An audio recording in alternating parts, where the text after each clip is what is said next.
channel. So I'm here again in my kitchen, and every time I am in my kitchen I'm preparing something different and special for all of you. So today I'm going to prepare some home natural remedies, how to get rid out of cough and colds and something problems in our respiratory.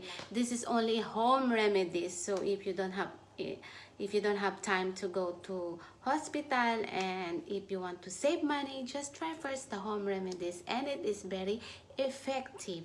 So I have oregano, I have lemon, and I have ginger, and I have cinnamon. So I'm going to mix it all together, combine all together in one pan, and I'm gonna peel it with water and boil it, and then afterwards I'm gonna drink it. Actually, I don't have colds, I don't have anything, but I want to prevent.